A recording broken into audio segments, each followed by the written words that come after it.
pessoal, mais um Literatos. Nesse vídeo eu vou estar falando sobre um tema teológico. Muito embora se trate de uma questão intelectual, mas tem a ver com a questão principalmente espiritual. E a gente precisa fazer essa reflexão sobre a igreja contemporânea, o mundo contemporâneo.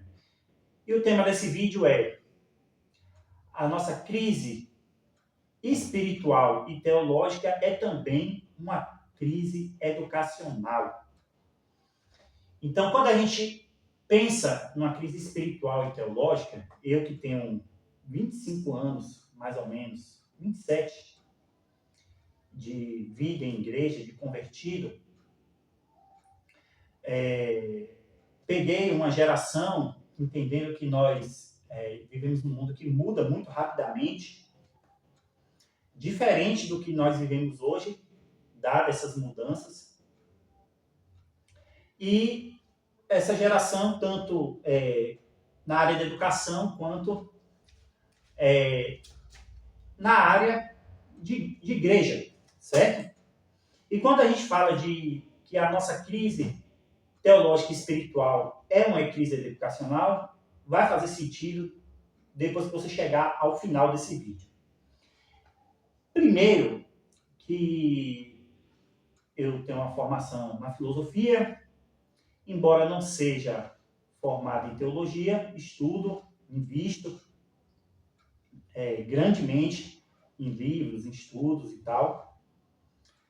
E a minha formação como cristão foi que meu discipulador ele sempre me estimulava a ler a Bíblia, certo? A estudar a Bíblia. E nasci num berço batista, que sempre foram chamados como os homens Bíblia, as pessoas da Bíblia. E, no entanto, mesmo no nosso ambiente batista, ainda assim, nós estamos vivendo essa crise educacional que está relacionada à educação em geral. Primeiramente, pessoal, que a cada ano diminui o número de leitores, certo? A cada ano o número de livros vendidos diminui, a cada ano os livros estão mais caros, há uma perda de interesse, a questão da digitalização da informação e da própria educação diminui ainda mais, impacta ainda mais essa questão, o déficit de atenção gerado pelas telas, faz também com que as pessoas se interessem menos pela leitura.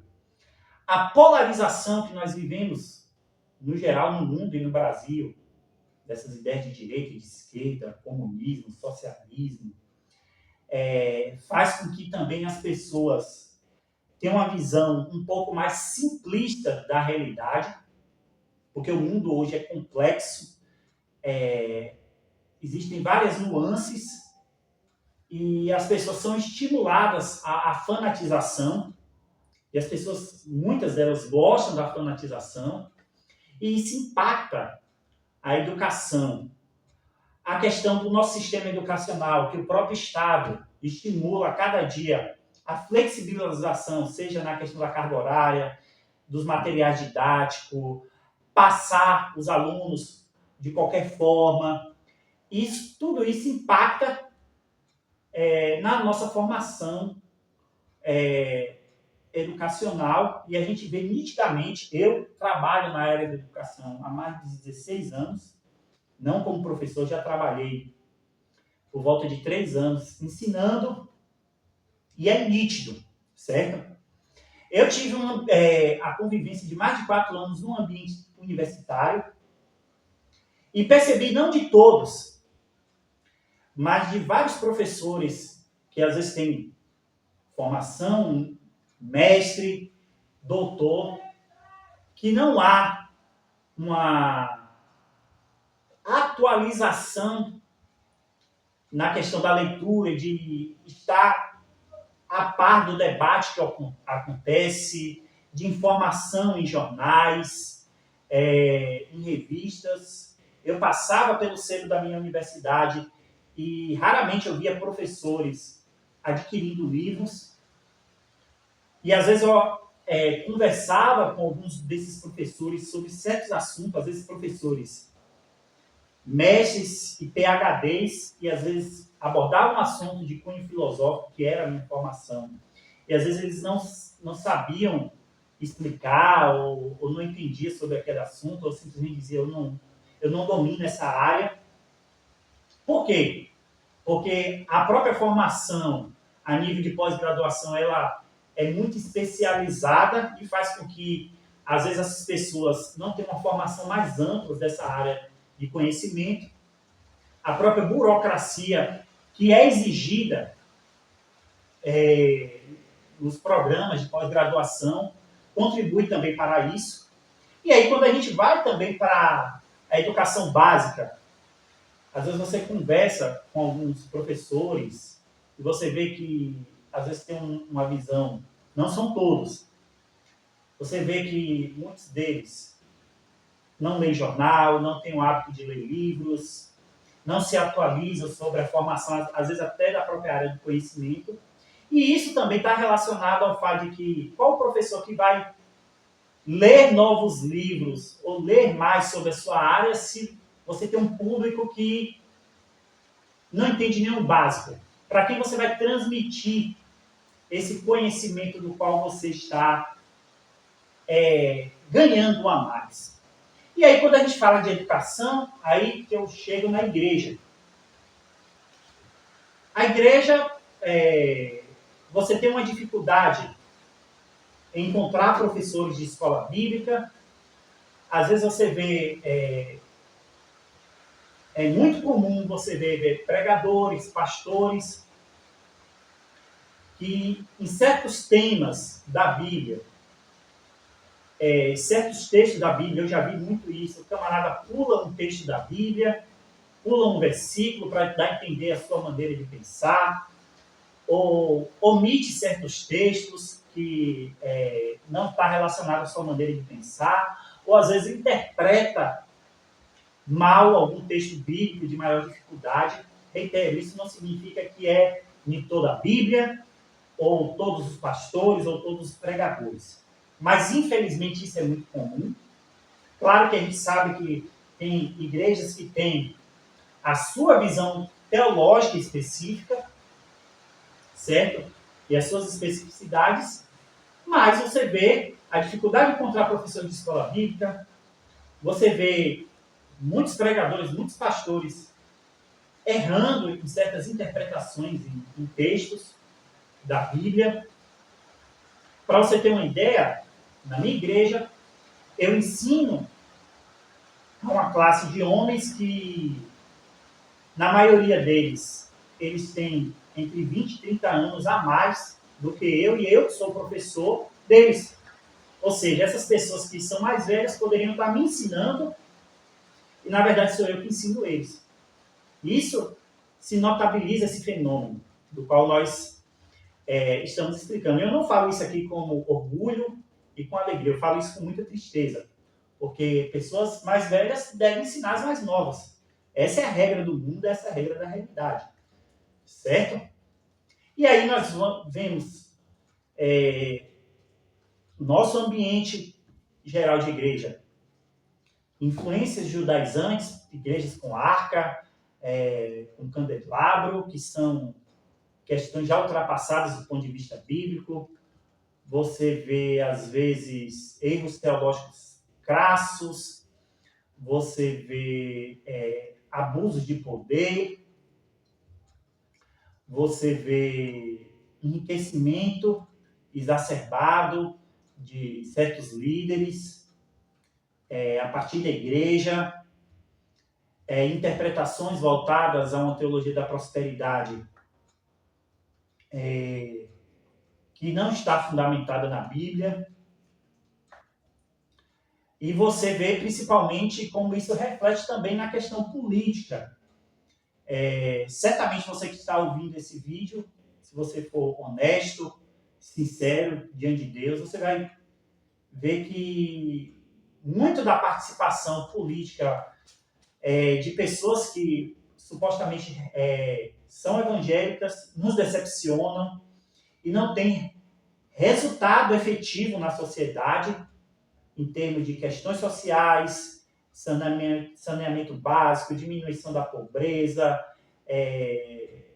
honestidade muitas vezes. Então, quando a gente fala de uma crise educacional, uma crise teológica, a gente fala de um reflexo espiritual na sociedade. Entendeu? Então, nós vemos que tem muitos pastores ou supostos pastores que não fazem curso de teologia, ou fazem curso meia boca, nas coxas, às vezes não tem um hábito de leitura, ou você vê pregações que você percebe que o cara não se preparou, ou se preparou minimamente. Às vezes você questiona numa escola bíblica, naquelas igrejas que tem escola bíblica, não existe respostas satisfatórias. Por quê? Porque você vê um despreparo na formação. E aí, por outro lado, eu vou colocar aqui a questão dos pastores, porque o pastor, ele vive... O pastor não é necessariamente um teólogo. Ele se forma em teologia para ter um preparo mínimo. E aí ele lida com burocracias institucionais, administrativas. Ele é cobrado para que a igreja cresça, se desenvolva, para que o trabalho funcione.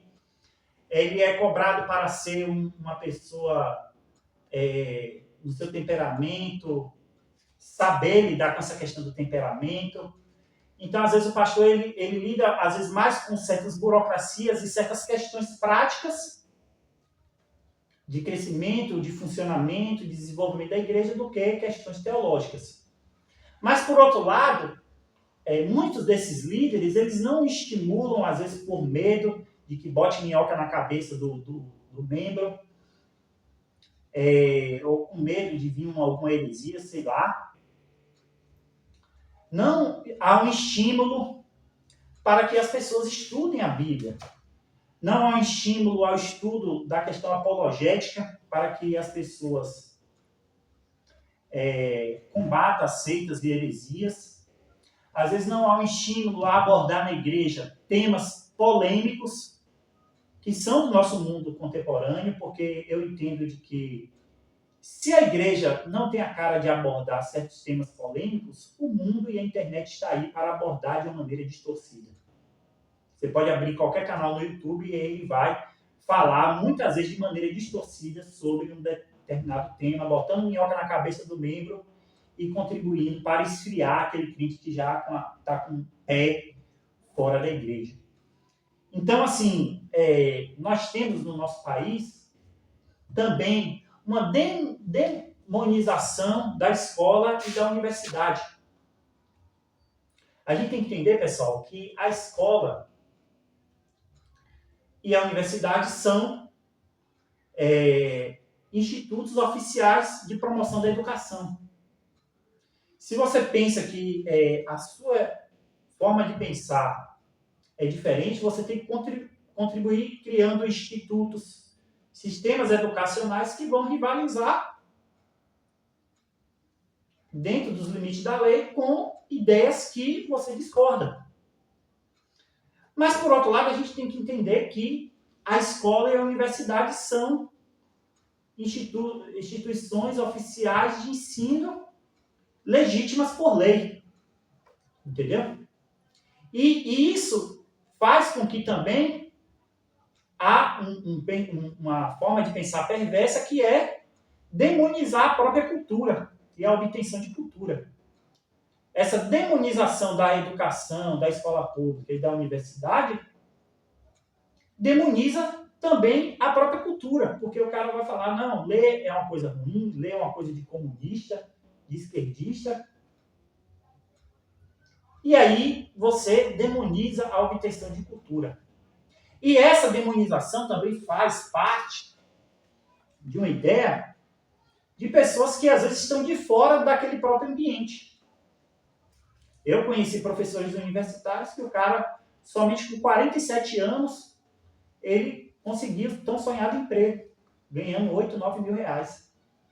O cara passou pela graduação, pelo mestrado, pelo doutorado, pelo pós-doutorado, e o cara conseguiu o lugar dele ao sol somente aos 47 anos com a barba branca, só vivendo de bolsa.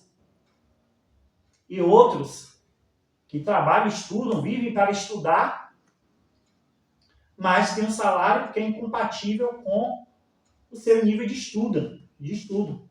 E aí você vai para a escola, você tem às vezes professores que lidam com violência, lidam com o desinteresse dos alunos, lidam com um sistema que não contribui para que a sua atividade melhore, entendeu? E a gente chega lá e demoniza a educação, a instituição escola, e coloca ela como inimiga do povo, inimiga da sociedade, inimiga da igreja. E isso não é uma visão saudável de sociedade, uma visão de reino. Então, pessoal, eu acredito, infelizmente, que vai piorar. A cada dia nós vemos a falta de professores, a dificuldade de encontrar professores de escola bíblica, a falta de professores que gostam de estudar. Você vê nas igrejas, não existe um estímulo à leitura, às vezes até a própria leitura da Bíblia, o estudo da Bíblia, o interesse pelo estudo profundo da palavra, e isso abre margem para falsas doutrinas, isso abre margem para rachas na igreja, isso abre margens para um desempenho espiritual ruim das próprias pessoas. Porque é inevitável você ler a Bíblia e você não ser estimulado a servir melhor a Deus. Mesmo a pessoa ímpia que lê a Bíblia, ela pode em algum momento chegar lá e ser convertido pelo poder da palavra de Deus e pelo conhecimento que aquela palavra traz. Certo, pessoal? Espero que tenham gostado. Tem o nosso Pix para contribuições. Compartilhem, comentem, curtam e até a próxima.